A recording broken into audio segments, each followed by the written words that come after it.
रात के लगभग 10 बज रहे थे। सर्दी की चुभती हवा दिल्ली की सड़कों पर एक अनजानी नीरवता बिखेर रही थी। रोहन, अंशुल, तान्या और सौरभ, चारों दोस्त अपने वीकेंड गेटवे के लिए जयपुर जाने की तैयारी कर रहे थे। भाई, यह ट्रिप यादगार होनी चाहिए, अंशुल ने उत्साहित होकर कहा, गाड़ी की पिछली सीट पर बैठते हुए। अरे बिल्कुल, जयपुर की हवेलियों और किलों की कहानियां सुनी हैं। वहां कुछ जगहों पर अजीब घटनाएं होती हैं, सौरभ ने रहस्यमय अंदाज में कहा। तान्या ने हल्का सा मुस्कुराते हुए कहा, मतलब हम भूतों को ढूंढने जा रहे हैं। रोहन, जो गाड़ी चला रहा था, हंसते हुए बोला, अगर कुछ अजीब हुआ तो देख लेंगे, पर फिलहाल तो रोड ट्रिप का मजा लो। रात के अंधेरे में उनकी गाड़ी दिल्ली जयपुर हाईवे पर तेजी से दौड़ रही थी। हाईवे लगभग सुनसान था, सिर्फ कभी कभी कोई ट्रक या दूर जलती स्ट्रीट लाइट्स ही जीवन का संकेत देती। चारों दोस्त गाने सुन रहे थे, हंसी मजाक कर रहे थे, लेकिन इस बात से बेखबर थे कि आगे कुछ ऐसा होने वाला था जो उनकी जिंदगी हमेशा के लिए बदल देगा। रात के करीब 1 बजे जब उनकी गाड़ी अलवर के पास पहुंची, तभी अचानक से रास्ते के किनारे खड़ी एक पुरानी अजीब सी हवेली पर तान्या की नजर पड़ी। रुको, यह हवेली देखी तुमने? तान्या ने हल्की घबराहट से कहा। सौरभ ने भी खिड़की से झांककर देखा। भाई, यह जगह अजीब लग रही है, कुछ जाना पहचाना सा लग रहा है। रोहन ने बिना रुके गाड़ी आगे बढ़ा दी, लेकिन अंशुल ने गूगल पर उस जगह के बारे में सर्च करना शुरू किया। दोस्तों, ये रायगढ़ की हवेली है। कहते हैं कि यहां कई साल पहले एक पूरा परिवार रहस्यमयी तरीके से मारा गया था। तब से यह जगह वीरान है। कुछ लोगों का कहना है कि उन्होंने यहां अजीब चीजें देखी हैं। एक अजीब सन्नाटा गाड़ी में छा गया। किसी ने कुछ नहीं कहा, पर सबके दिलों में एक अनजाना भय दस्तक दे रहा था। लेकिन किसी को क्या पता था कि यह हवेली उन्हें बुला रही थी, और इस यात्रा का अंत वैसा नहीं होगा जैसा उन्होंने सोचा था। रात के 1:30 बज चुके थे। दिल्ली जयपुर हाईवे की ठंडी हवा गाड़ी के शीशों से टकरा रही थी। अंदर का माहौल अचानक गंभीर हो गया था। रायगढ़ हवेली के बारे में पढ़ने के बाद तान्या, अंशुल और सौरभ की जिज्ञासा बढ़ गई थी, लेकिन रोहन को यह सब बचकाना लग रहा था। अरे भाई, ऐसी कहानियां हर जगह बनी होती हैं। हम यहां घूमने आए हैं, किसी डरावनी जगह की जांच करने नहीं, रोहन ने गाड़ी चलाते हुए कहा। लेकिन तभी गाड़ी का इंजन अचानक झटके खाने लगा।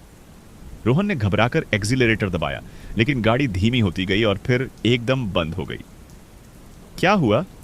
अंशुल ने चिंतित होकर पूछा। रोहन ने गाड़ी को स्टार्ट करने की कोशिश की, लेकिन कुछ भी नहीं हुआ। टॉर्च जलाकर उन्होंने बोनट खोलकर देखा, लेकिन इंजन बिल्कुल ठीक था। यह कैसे हो सकता है? अभी तक तो सही चल रही थी, सौरभ ने कहा। उसकी आवाज में हल्की घबराहट थी। गहरी रात थी, चारों तरफ सन्नाटा पसरा था।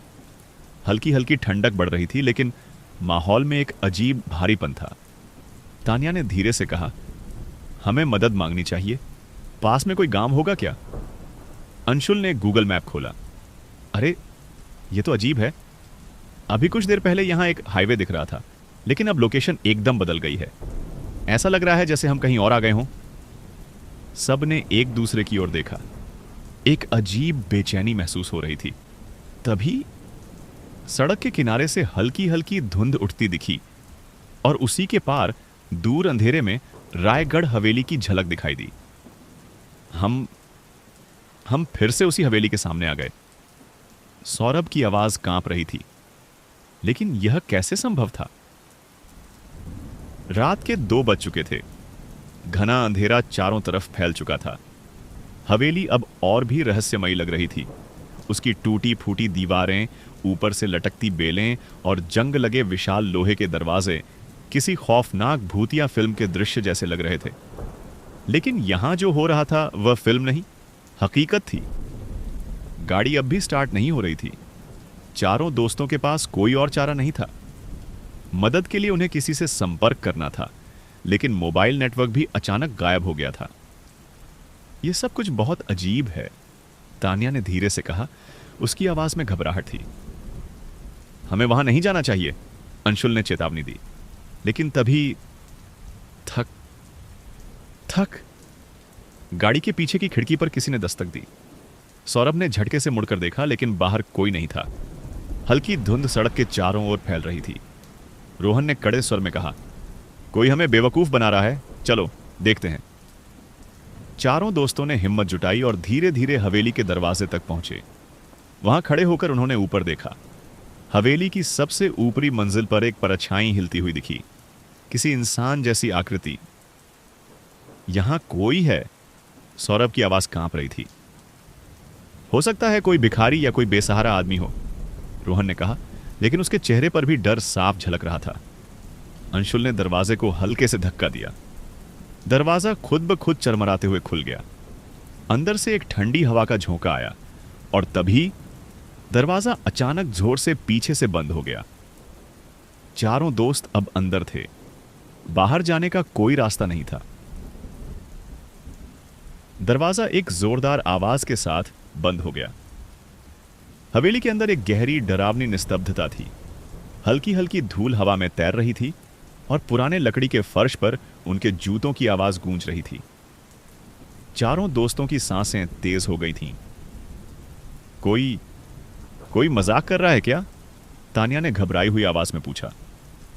अगर यह मजाक है तो बहुत बेहुदा है, अंशुल ने मोबाइल की टॉर्च जलाते हुए कहा।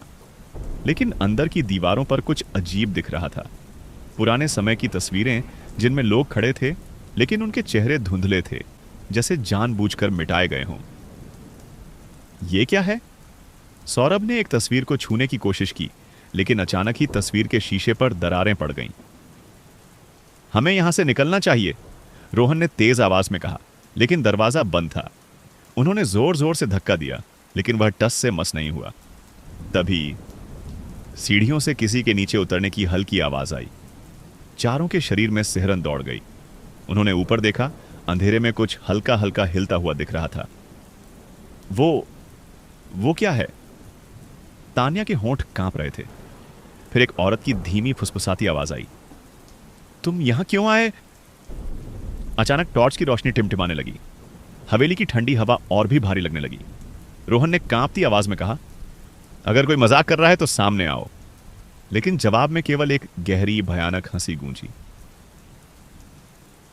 हवेली के अंदर एक अजीब सी ठंडक थी, जैसे वहां बरसों से सूरज की रोशनी नहीं पहुंची हो। चारों दोस्त एक दूसरे के करीब खड़े थे। उनके दिल तेजी से धड़क रहे थे। तभी सीढ़ियों पर कुछ हलचल हुई। हल्की हल्की परछाइयां दीवारों पर हिल रही थीं, जैसे कोई ऊपर से उन्हें देख रहा हो। रोहन ने हिम्मत करके मोबाइल की टॉर्च ऊपर की ओर घुमाई, लेकिन वहां कुछ नहीं था, सिर्फ घना अंधेरा। मैंने किसी को चलते हुए सुना था, तानिया ने धीमे स्वर में कहा। हमें वापस दरवाजे के पास जाना चाहिए, सौरभ ने घबराते हुए कहा। चारों पीछे मुड़े, लेकिन दरवाजा अब वहां नहीं था। यह कैसे हो सकता है? अंशुल ने हांफते हुए कहा। जिस दरवाजे से वे अंदर आए थे, अब वहां सिर्फ एक दीवार थी। ऐसा लग रहा था जैसे यह दरवाजा कभी था ही नहीं। यह जगह हमें फंसाने की कोशिश कर रही है, तानिया की आवाज में डर था। तभी हवेली के अंदर की खिड़कियां जोर से बजने लगीं। हवा तेजी से चलने लगी, लेकिन बाहर तो सब शांत था। और फिर एक धीमी फुसफुसाती आवाज आई, तुम लौट नहीं सकते। चारों दोस्त एकदम सन्न रह गए। आवाज मानो हर दिशा से आ रही थी। हमें यहां से बाहर निकलना होगा, रोहन ने कहा और सबसे पहले भागते हुए एक गलियारे में घुस गया। बाकी तीनों उसके पीछे दौड़ पड़े। हवेली के गलियारे लंबे और रहस्यमयी थे। हर मोड़ के पीछे ऐसा लगता था जैसे कोई छुपा हो, कोई साया उनकी हर हरकत पर नजर रख रहा हो।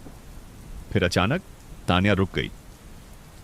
यह तस्वीरें, उसने कांपते हुए कहा। दीवारों पर लगी पुरानी तस्वीरों में अब कुछ साफ दिखने लगा था। ये वही लोग थे जो पहले धुंधले थे, लेकिन अब उनके चेहरे स्पष्ट दिख रहे थे। और उन तस्वीरों में उन चारों की तस्वीरें भी थीं। तानिया की चीख हवेली की गहरी दीवारों में गूंज उठी। चारों दोस्त सुन्न खड़े उन तस्वीरों को देख रहे थे। तस्वीरें जो पहले धुंधली थीं, अब साफ हो चुकी थीं, और उनमें वे चारों खुद मौजूद थे। यह नामुमकिन है। अंशुल के चेहरे पर पसीना छलक आया। रोहन ने कांपते हाथों से तस्वीरों को छूकर देखा। ये कोई नई तस्वीरें नहीं थीं। कागज पर पुरानी पीली परत चढ़ चुकी थी, जैसे ये दशकों से यहां लगी हो। लेकिन उनकी शक्ल, उनके कपड़े, सब कुछ वैसा ही था जैसे उन्होंने आज पहना था। यह सब क्या हो रहा है? तान्या ने लगभग रोते हुए कहा। तभी हवा अचानक थम गई। चारों तरफ एक भारी सन्नाटा छा गया और फिर किसी ने उनके ठीक पीछे धीरे से कहा, तुम बहुत देर कर चुके हो। चारों दोस्त एक साथ पीछे मुड़े, लेकिन वहां कोई नहीं था, केवल अंधेरा और धूल। लेकिन आवाज इतनी पास से आई थी कि मानो कोई उनके कान में फुसफुसा रहा हो। सौरभ अब पूरी तरह घबरा चुका था। हमें यहां से निकलना होगा, इस जगह में कुछ बहुत गलत है। अंशुल ने दौड़ते हुए एक दरवाजा खोला। अंदर एक लंबा कमरा था जिसमें एक पुराना झूला पड़ा था। दीवारों पर जले हुए हाथों के निशान थे। कमरे के बीचों बीच एक कुर्सी रखी थी और उस पर एक पुराना डायरीनुमा बही खाता रखा था। रोहन ने हिम्मत जुटाकर उस डायरी को खोला। पहला पन्ना एकदम पीला और जला हुआ था, लेकिन उस पर लिखा था, 27 दिसंबर 1924। हम यहां फंस चुके हैं। जो कोई भी यह पढ़ रहा है, समझ ले कि यह हवेली हमें कभी जाने नहीं देगी। चारों के शरीर में बिजली सी दौड़ गई। 1924? तान्या ने कांपते हुए कहा। मतलब 100 साल पहले? अंशुल ने धीरे धीरे बाकी पन्ने पलटे। उसमें डरावनी कहानियां लिखी थीं, लोगों के गायब होने की, हवेली में गूंजती आवाजों की और उन सायों की जो रात के अंधेरे में चलते थे। आखिरी पन्ने पर केवल 3 शब्द लिखे थे, वे फिर आए हैं। तभी पीछे के दरवाजे से किसी ने जोर से दस्तक दी। दरवाजे पर जोर की दस्तक गूंजी। थक थक थक। चारों दोस्त सिहर उठे। उनकी सांसें थम गईं। रोहन ने धीरे धीरे टॉर्च उस दरवाजे की ओर घुमाई, लेकिन वहां कुछ नहीं था। हमें बाहर निकलना होगा, सौरभ चिल्लाया और दरवाजा खोलने के लिए आगे बढ़ा, लेकिन तभी दरवाजा खुद ब खुद खुल गया। सामने वही लंबा अंधेरा गलियारा था। अब हवेली की दीवारों से धीमी फुसफुसाहटें सुनाई देने लगीं। तुम्हें नहीं जाना चाहिए था, अब कोई वापसी नहीं। अंशुल ने हिम्मत करके गलियारे में कदम रखा और बाकी भी उसके पीछे चल दिए। हवा ठंडी हो गई थी और हर कदम के साथ ऐसा लग रहा था जैसे जमीन के नीचे कुछ हिल रहा हो। वे जैसे ही मुख्य हॉल में पहुंचे, एक पुराना झूमर अचानक जोर से झूलने लगा। हवेली की खिड़कियां अपने आप खुल गईं और बाहर काली रात में कुछ परछाइयां हिलती हुई दिखीं। तान्या ने कांपते हुए कहा, देखो, कोई हमें देख रहा है। रोहन ने ध्यान से देखा। हवेली के बाहर सड़क पर 4 परछाइयां खड़ी थीं। वे परछाइयां बिल्कुल उन्हीं चारों की तरह दिख रही थीं। अंशुल का शरीर ठंडा पड़ गया। ये हम ही हैं? फिर अचानक हवेली का मुख्य दरवाजा जोर से खुल गया। बाहर वहीं सड़क थी, गाड़ी वहीं खड़ी थी। भागो! रोहन ने चिल्लाते हुए सबसे पहले बाहर की ओर दौड़ लगाई। बाकी तीनों भी तेजी से भागे। बाहर पहुंचते ही उन्होंने गाड़ी के दरवाजे खोले और अंदर बैठ गए। रोहन ने कांपते हाथों से गाड़ी स्टार्ट करने की कोशिश की। गाड़ी स्टार्ट हो गई। चारों ने एक दूसरे की ओर देखा। वे अब भी जिंदा थे। उन्होंने हवेली की ओर देखा, वह अब भी वहीं थी, अंधेरे में घिरी, जैसे कुछ हुआ ही ना हो। रोहन ने गाड़ी तेजी से हाईवे की ओर मोड़ दी। कुछ मिनटों बाद तान्या ने धीरे से कहा, क्या वो सच था? सौरभ ने कुछ बोलने के लिए मुंह खोला, लेकिन कुछ कह नहीं पाया। अंशुल ने धीरे धीरे अपने मोबाइल की स्क्रीन को देखा और फिर उसके चेहरे का रंग उड़ गया। हम कितनी देर से यहां हैं? उसने कांपती आवाज में पूछा। मोबाइल की स्क्रीन पर समय था, 27 दिसंबर 1924। गाड़ी सड़क पर दौड़ रही थी, लेकिन पीछे बैठी तान्या की आंखें चौड़ी हो गईं। रुको, ये रास्ता, ये तो फिर से हवेली की ओर जा रहा है। रोहन ने तेजी से ब्रेक मारा, लेकिन गाड़ी नहीं रुकी। गाड़ी तेजी से आगे बढ़ती गई और सामने फिर से वही रायगढ़ हवेली खड़ी थी।